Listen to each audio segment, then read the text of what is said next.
CM Dhami ने साफ कहा, चारधाम यात्रा नहीं होगी प्रभावित, पहले की तरह की जाएगी संचालित।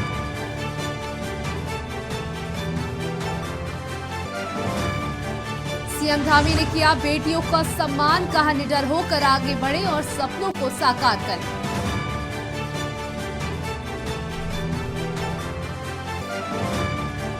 फरवरी में जोशी मचाएंगे राहुल गांधी, गरमाई सियासत, भाजपा ने कहा दोहरा चरित्र दिखा रही कांग्रेस।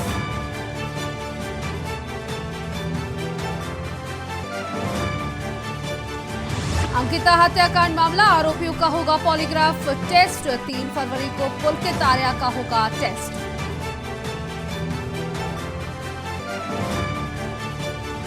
उत्तराखंड में 3 दिन पश्चिमी विक्षोभ सक्रिय, बर्फबारी की प्रबल संभावना, कई जगहों पर ले बर्फ का मजा।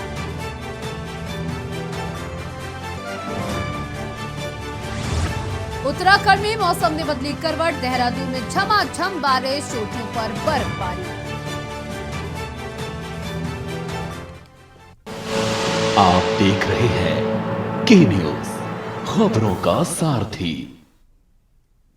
आप देख रहे हैं के न्यूज इंडिया, जहां मैं हूं आपके साथ सौम्या। स्वागत करती हूं खबर उत्तराखंड में। सबसे पहले बात करते हैं कोटद्वार की, जहां अंकिता हत्याकांड मामले में पॉलीग्राफ टेस्ट होगा। मुख्य आरोपी पुलकित आर्या का टेस्ट किया जाएगा। 1 से 3 फरवरी के बीच पॉलीग्राफ टेस्ट होगा। टेस्ट का स्लॉट विशेषज्ञों की उपलब्धता पर निर्भर करेगा।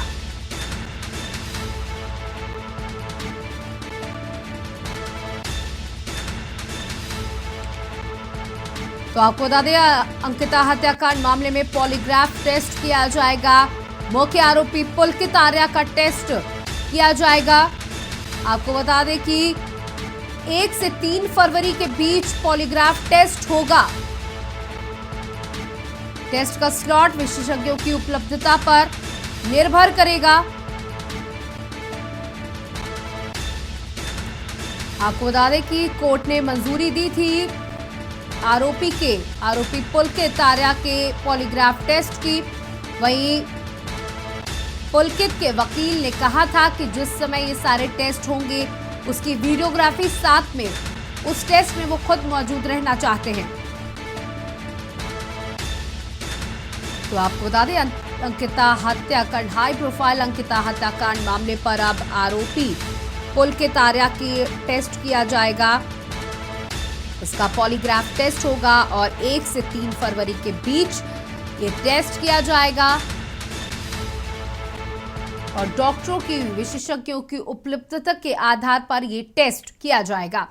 अब खबर रायपुर से है, जहां रायपुर ब्लॉक के जैविक गांव सीरियो में आईफोम जर्मनी से आए किसानों के प्रतिनिधि मंडल ने जैविक खेती के महत्व को समझाते हुए जैविक खेती को नजदीक से देखा और समझा। कार्यक्रम में जैविक खेती कर रहे किसानों के सम्मान में कार्यक्रम में कृषि मंत्री गणेश जोशी के साथ रुद्र पार्क के पूर्व विधायक राजेश शुक्ला के साथ यूओसीबी रायपुर के निदेशक और कृषि विभाग के अधिकारी तथा गांव के जैविक खेती के माध्यम से अपनी आजीविका चलाने वाले दर्जनों किसानों ने शिरकत की।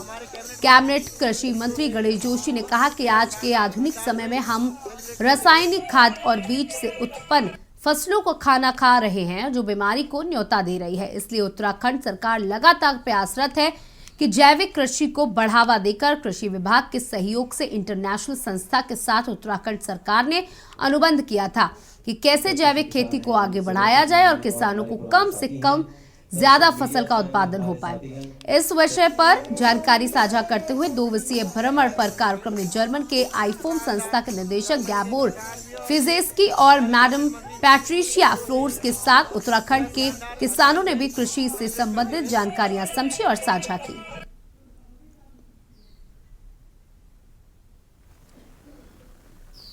ये हम अपने आप को बहुत ही गौरवान्वित महसूस करते हैं, मैं और मेरी पंचायत और मेरा पूरा क्षेत्र, कि आज देश से ही नहीं विदेश से भी लोग यहाँ पर आए हैं विजिट पर, जर्मनी से, और वो यहाँ ऑर्गेनिक खेती को बढ़ावा देने के लिए आए हैं, क्योंकि विदेशों में तो ज़्यादातर ऑर्गेनिक खेती पे ही लोगों का ज़्यादा विश्वास रहता है।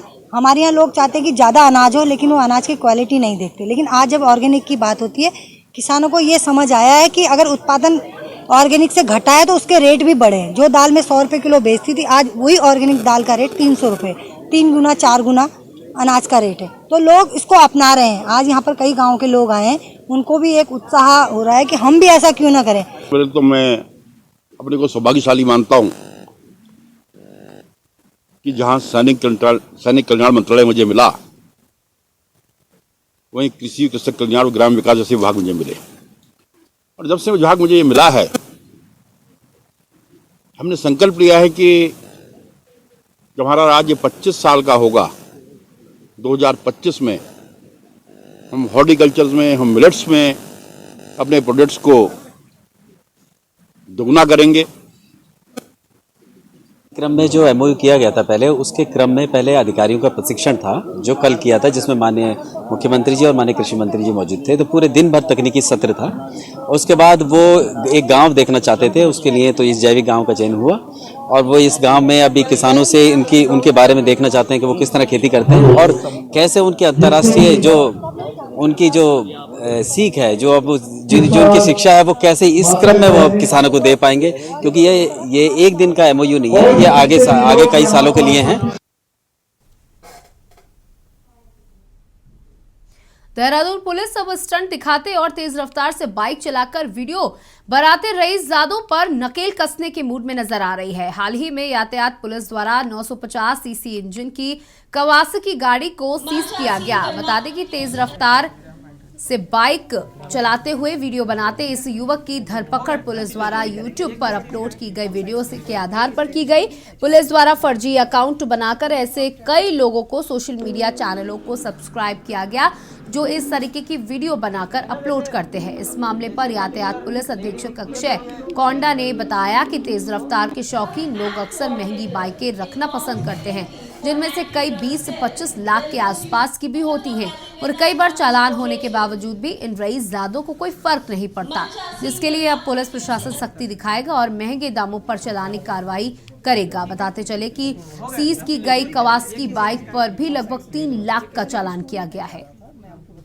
सबसे पहले तो आप ट्रैफिक में देखा गया कि जैसे अगर एमयू एक्ट में हम कार्रवाई करते हैं तो वो चलनों तक ही सीमित रहती है, और चूंकि ये बाइक जो रैश ड्राइविंग में हम यूट्यूब वगैरह पे देखते हैं, इसमें लगभग 20 लाख 25 लाख की बाइक रहती है, तो 1000-2000 के चालान से इनको कोई फर्क नहीं पड़ता। तो इसी में हम कुछ लीगल बेसिस ढूंढ रहे थे जिसमें हम सख्त कार्रवाई कर सके। तो 2 अच्छे ऑप्शन हमारे पास आए। जो हमने कल कार्रवाई की थी वो 107-16 जो हम CRPC के तहत बाउंड डाउन की कार्रवाई करती है, वो हमने शुरू की है। तो सोशल मीडिया यातायात पुलिस की सोशल मीडिया सेल द्वारा लगभग 12 लोगों को हमने फर्स्ट स्टेज में एक हफ्ते में चिन्हित किया, जिनके द्वारा ऐसी रैश ड्राइविंग करके वीडियो बनाए जाते हैं। उनको हम 6 महीने के लिए बाउंड डाउन करेंगे शांति बनाए रखने के लिए, और वो लगभग 3 लाख रुपए तक का वो बॉन्ड होगा।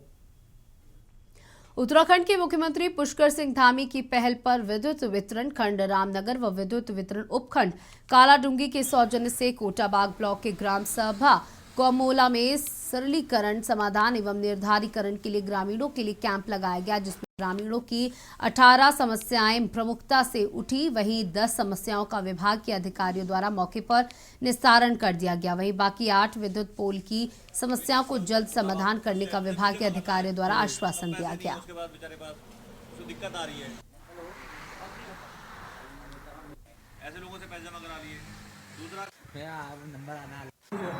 जैसा सरकार का एक प्रयोजन है कि जैसा हमारे स्लोगन में दिखाई दे रहा है आपको कि सरलीकरण, समाधान एवं निस्तारण, ये 3 जो पॉइंट है, इन पॉइंटों के निर्देशन के क्रम में हमें जो है विद्युत संबंधित शिकायतें जो भी उनका सरलीकरण करना, समाधान करना है। उसके लिए आज जो है यहाँ पे कमोला कैंप लगाया गया। हमारे माननीय अध्यक्ष हेमंत हमारे साथ हैं और ये 5 कैंप लगने, हमने 6 कैंप लगाए अपने सब डिवीजन में। तो ये पूरे प्रदेश में कार्यक्रम चल रहा है। हम जो है समस्या के लिए उपभोक्ता का इंतजार नहीं कर रहे हैं, हम उसके घर तक जा रहे हैं, उस चौखट तक जा रहे हैं कि उसकी समस्या क्या है, उस समस्या का निदान कर पाएँ। माननीय मुख्यमंत्री जी के निर्देशों में घर घर जाके हमें समस्या का समाधान करना है, पब्लिक को सहूलियत देनी है, उनकी शिकायतें सुननी है, उनका समाधान तत्काल करना है। इन निर्देशों के क्रम में हमने कैंप लगाए हैं, जो कि हर दिन 2-2 कैंप लगेंगे हमारे डिवीज़न में। उसमें हम सहभागिता देंगे और लोगों की समस्या का निदान करेंगे। तो कितनी समस्याओं का निस्तारण आज किया गया? और समस्या 18 आई हैं, 18 का जैसे हमने 10 का निदान कर दिया है। 8 हमारी जो पोल से संबंधित हैं, उनको हम पोल लगवा कर उसको भी निदान करेंगे। उसका भी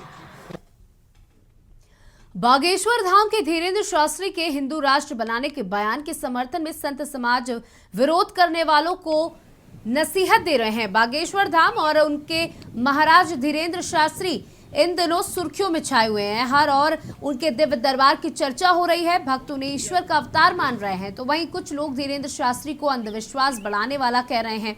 धीरेन्द्र शास्त्री ने एक बयान दिया कि जिसमें उनके द्वारा कहा गया कि भारत को हिंदू राष्ट्र बनाना चाहिए। इसके लिए देश के साधु संत और हिंदूवादी लोग उनके समर्थन में आगे आए। धीरेन्द्र शास्त्री के इस बयान का समर्थन संत समाज भी कर रहा है। माफ कीजिएगा, अखिल भारतीय अखाड़ा परिषद के अध्यक्ष महंत रविंद्र पुरी ने धीरेन्द्र शास्त्री का बयान का समर्थन करते हुए कहा कि हिंदू राष्ट्र बनाना बहुत जरूरी है, क्योंकि भारत राम और कृष्ण का देश है। संत महात्मा कई सालों से भारत को हिंदू राष्ट्र बनाने में लगे हुए हैं, मगर जब सरकार नहीं चाहेगी तब तक भारत हिंदू राष्ट्र नहीं बन सकता, और जब भारत हिंदू राष्ट्र बनेगा तो वह क्षण हमारे लिए गौरव का होगा। वहीं धीरेन्द्र शास्त्री का विरोध करने वाले लोगों पर महंत रविंद्र पुरी का कहना है कि धीरेन्द्र शास्त्री विद्वान पंडित हैं और हनुमान जी की कृपा उनके ऊपर है। उनको विवादों के घेरे में डालना उचित बात नहीं। श्याम मानव का काम यही है कि वो सनातन धर्म से जुड़े साधु संतों के पीछे पड़े रहते हैं, इसलिए हम श्याम मानव का विरोध करते हैं। निरंजनी अखाड़े के महामंडलेश्वर ललितानंद गिरी का कहना है कि धीरेन्द्र शास्त्री ने भारत को हिंदू राष्ट्र बनाने की बात कही है। वह भारत का संत या नागरिक हिंदू राष्ट्र बनाने की बात करता है तो साधु संत ही नहीं, भारत की जनता उनके साथ खड़ी है, क्योंकि भारत में हिंदुओं की जनसंख्या सबसे ज्यादा है। साधु संतों के हर मंच पर भारत को हिंदू राष्ट्र बनाने की चर्चा होती है। साधु संत प्रधानमंत्री से समय समय पर हिंदू राष्ट्र बनाने की अपील भी करते हैं। एक दिन ऐसा जरूर आएगा जब भारत हिंदू राष्ट्र बनेगा। वहीं धीरेन्द्र शास्त्री की विरोध करने वालों पर ललितानंद गिरी का कहना है कि उन पर आरोप लगाने वाले पहले अपने गिरेबान में झांक कर देखें और जो दूसरे धर्म के हैं उनके ऊपर कुछ बोले, सिर्फ हमारे सनातन परंपरा से जुड़े हुए लोगों के बारे में ना बोले।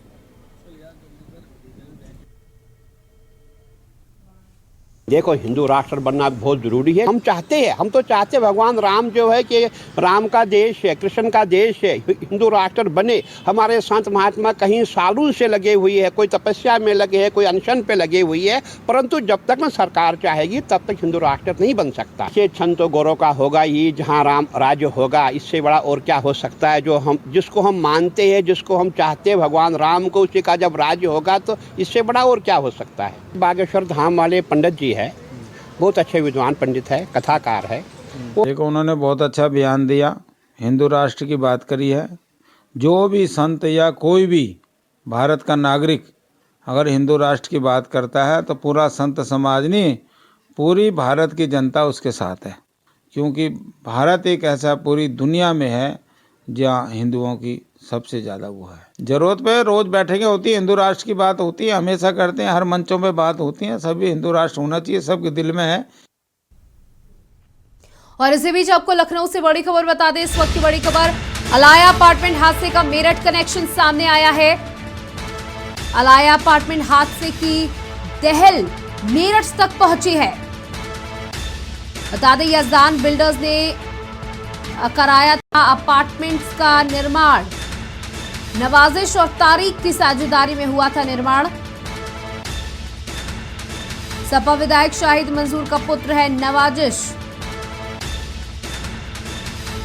नवाजिश की बेटी का नाम है अलाया। आपको बता दें कि लखनऊ में अलाया अपार्टमेंट का जिस तरीके से भरभरा कर गिर गया, उसके बाद इसका सीधे से मेरठ कनेक्शन आया है, जहां सिविल लाइन थाने में नवाजिश से पूछताछ जारी है। मेरठ के सिविल लाइन थाने में नवाजिश से पूछताछ भी हुई, उसके बाद गिरफ्तारी कर ली गई नवाजिश की।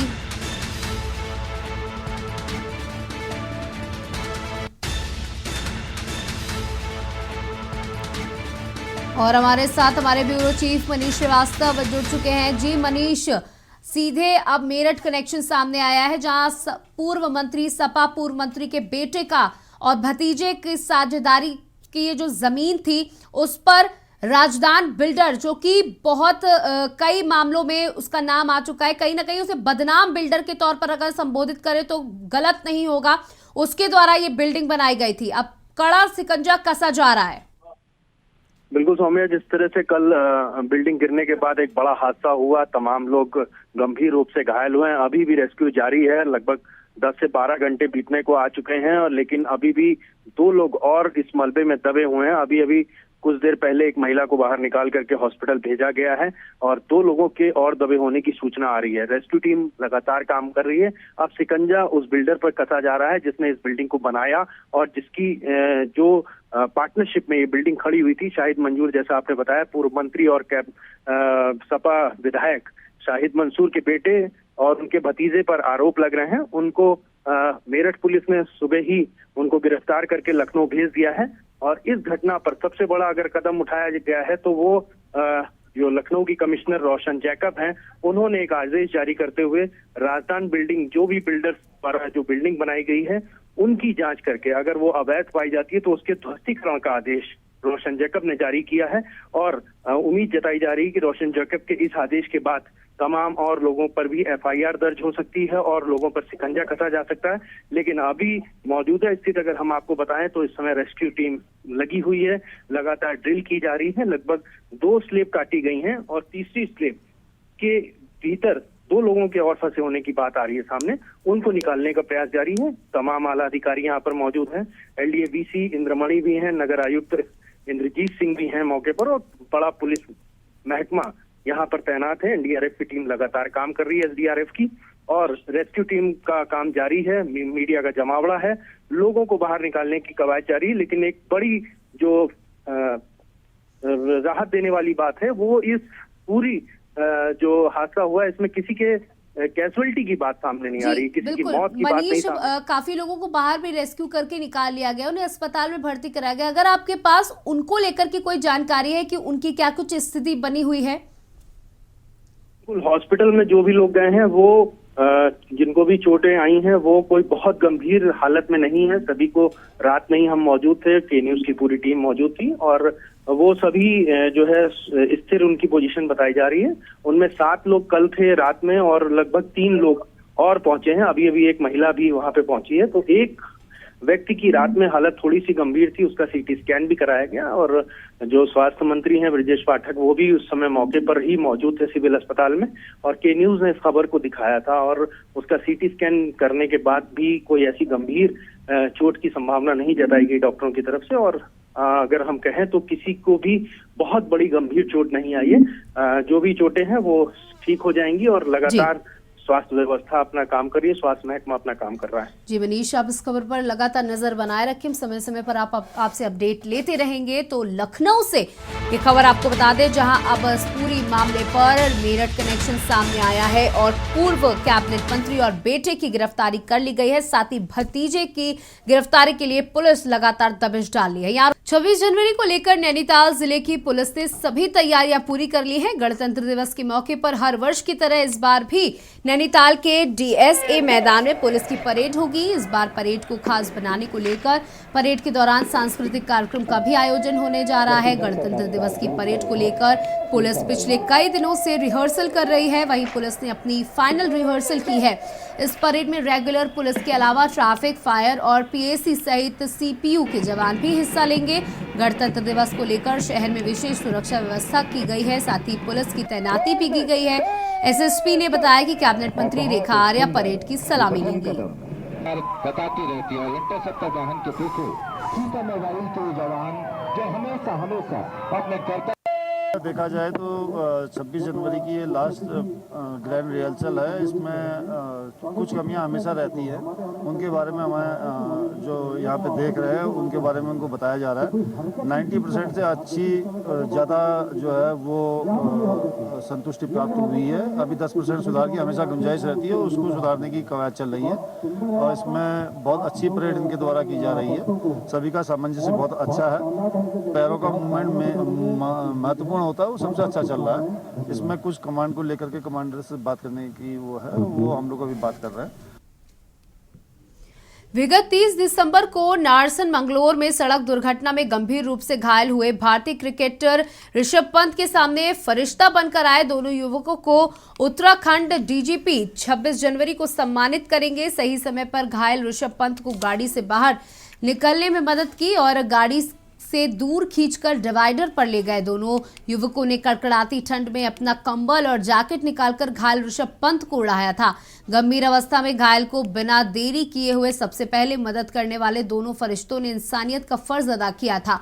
दोनों युवक रजत और नीशू उत्तर प्रदेश मुजफ्फरनगर जिले के बूछा बस्ती पुरकाजी के रहने वाले हैं और मंगलोर क्षेत्र में स्थित शुगर मिल पर काम करते हैं। रोजाना की तरह वे सुबह तड़के बाइक पर सवार होकर मंगलौर आ रहे थे, तभी उनके सामने ही कार का एक्सीडेंट हो गया, जिसमें दोनों ने हिम्मत दिखाकर घायल की मदद की। सबसे पहले घायल ऋषभ पंत ने ही दोनों को अपना मददगार बताया था और उन्हें देहरादून अस्पताल बुलाकर उनका शुक्रिया अदा किया था।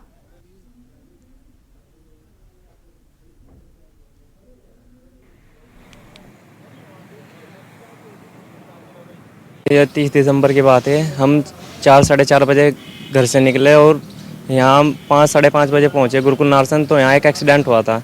एक्सीडेंट में ऋषभ पंत जी थे। उस टाइम हम जानते नहीं थे, तो जैसे हमने देखा तो गाड़ी पलटी और गाड़ी में आग लगी। तो उसी गाड़ी के पास से हमने ऋषभ पंत जी को उठा के डिवाइडर पे ले गए और उन्हें अपने जो भी फर्स्ट रेट में जो भी कम्बल वम्बल जो भी हमसे हो पाया हमने उन्हें सहायता की। दिसंबर 2022 की सुबह एक सड़क दुर्घटना हुई थी, जिसमें एक मर्सिडीज कार के पलट जाने से आग लग जाने की एक सूचना प्राप्त हुई थी। तो इस सूचना पर त्वरित कार्रवाई करते हुए पुलिस द्वारा 2 टीमें बनाई गई। एक टीम के रूप में मैं अस्पताल में पहुंचा तो वहाँ जो चोटिल को ला के दाखिल किया तो पता लगा कि ऋषभ पंत है, जो इंटरनेशनल क्रिकेट प्लेयर हैं। इनको जो अस्पताल में लाने वाले 2 लड़के थे, निशु और रजत, दोनों बूचा बस्ती थाना पुरकाजी जिला मुजफ्फरनगर के रहने वाले हैं। ऋषिकेश के प्राचीन भारत मंदिर प्रांगण में बसंत उत्सव 2023 का रंगारंग कार्यक्रम के साथ आगाज हो गया है। बालिका दिवस के अवसर पर बसंत उत्सव का पहला दिन बालिका दिवस को समर्पित रहा, जिसमें बालिकाओं ने मंच पर अपने जलवे बिखेरे। इस अवसर पर ऋषिकेश मेयर अनीता ममगई ने कहा कि सरकार पूरी तरीके से इस गिरते ग्राफ को रोकने का प्रयास कर रही है और अब हालात धीरे धीरे काबू आ रहे हैं, जिसमें परिणाम आगे चलकर और अच्छे देखने को मिलेंगे।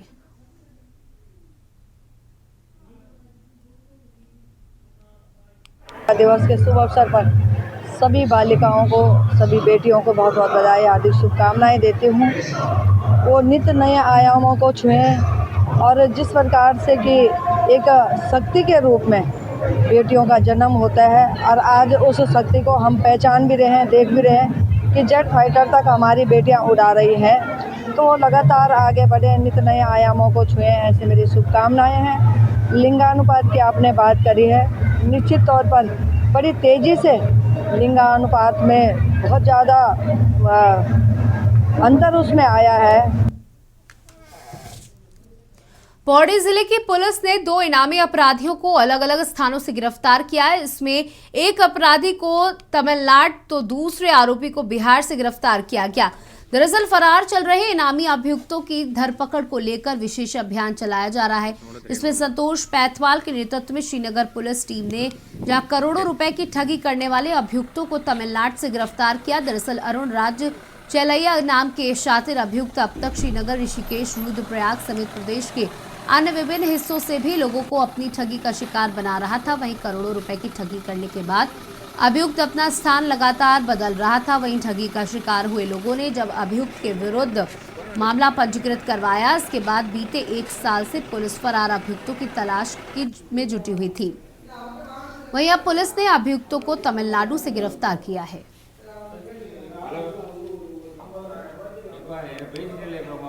लगातार हमारा जो है इनामी अपराधियों के खिलाफ अभियान चालू है और अब तक हमने 8 इनामी अपराधी जो है वो गिरफ्तार किए हैं।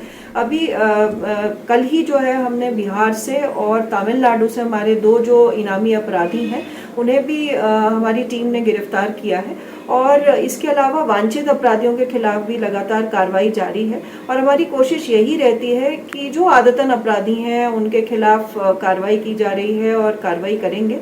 इसके अलावा गैंगस्टर एक्ट के तहत भी हमने मुकदमे पंजीकृत किए हैं, गुंडा में भी कार्रवाई की है और लोगों को जिलाबदर किया है।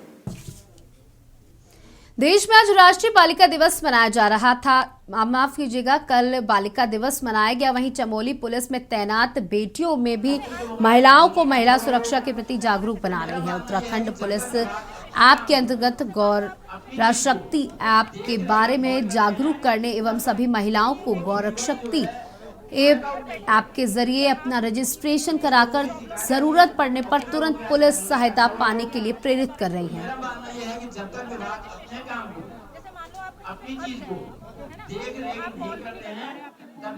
पुलिस द्वारा उत्तराखंड पुलिस ऐप के अंतर्गत गौरा शक्ति फीचर लॉन्च किया गया है, जो महिलाओं की सुरक्षा के लिए है, जिसमें इस फीचर में महिलाएं अपनी सुरक्षा के लिए अपनी डिटेल्स डाल देंगी, अपना फ़ोन नंबर, जहां वो रहती हैं, जहां वो कार्यरत है, वह उनकी डिटेल्स सेव हो जाएगी।